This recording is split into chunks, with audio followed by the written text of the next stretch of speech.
Hello, my friends. Welcome back. I'm really glad that you're here. So far in the series, we've talked about why traditional goal setting often fails neurodivergent minds, why setting goals and getting goals are two different cognitive processes, and why persistence itself is a brain-based skill, not a personality trait. Today, we're going to shift the lens again because this is where many people finally find some relief and supports that work with neurodivergent brains instead of against them. This isn't about lowering standards. It's about changing the way progress is built. Traditional goal setting tends to focus heavily on outcomes. Outcomes such as finishing a project, reaching a certain number, or achieving a milestone, or arriving at a future version of yourself. For many divergent people, these distant outcomes can feel abstract, heavy, and even paralyzing at times.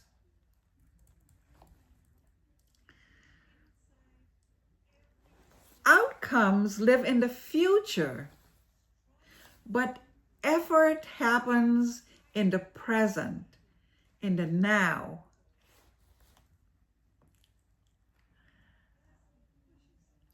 When the brain has to rely on willpower day after day to bridge that gap, motivation often collapses. Not because you don't care, but because the system demands too much sustained effort. Outcome-focused goals often require the very executive functions that are already under strain.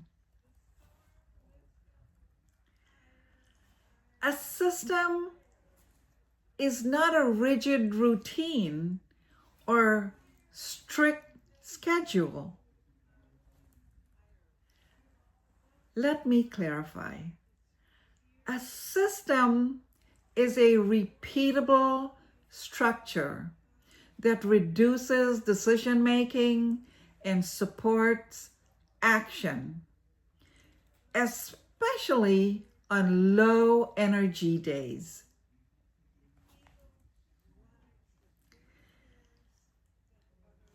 Low energy days such as small daily actions, rituals instead of rules, external cues, or simplified processes. Systems shift the question from, did I achieve that goal? To, did I show up for the process today? Even just a little bit?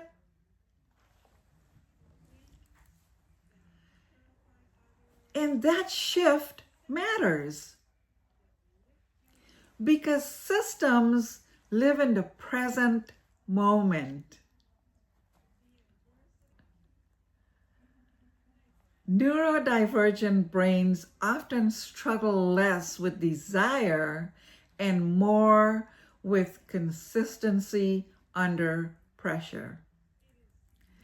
Consistency such as fluctuating energy, variable attention, emotional intensity, and sensory load. Systems help by doing something that's very important.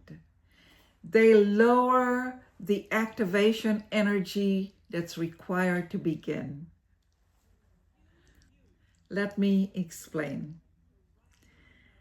Instead of asking your brain to decide, plan, initiate, and regulate all at once, systems carry some of that weight for you. From a behavioral standpoint, reducing friction increases follow-through more effectively than increasing pressure. One of the most damaging beliefs people carry is this idea that consistency must be perfect to count. But systems are not about streaks. They're about return. Missing a day does not erase progress. Doing less on some days does not mean you failed. My friends, systems are meant to flex with your nervous system, not to punish it. Persistence is not uninterrupted effort. It's the ability to re-engage without self-attack.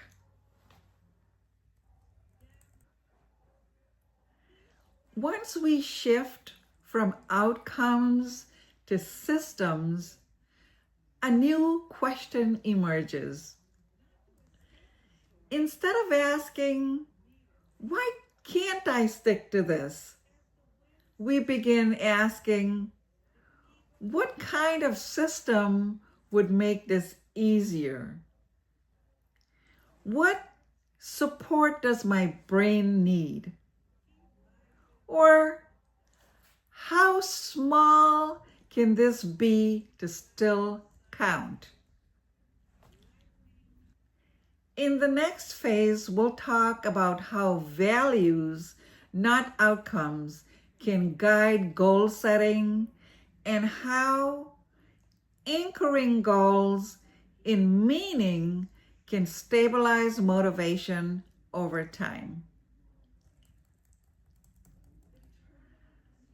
As we close today, I want to leave you with this thought. If you've been measuring yourself by outcomes alone, you may have been overlooking the quiet progress you've already made. My friends, be gentle with yourself as you reflect on this. Progress doesn't have to be dramatic to be real. Thank you for being here and for continuing this journey with me. If this episode helped reframe how you think about goals, you may want to continue with the series as it unfolds. I'll see you in the next phase. Thank you.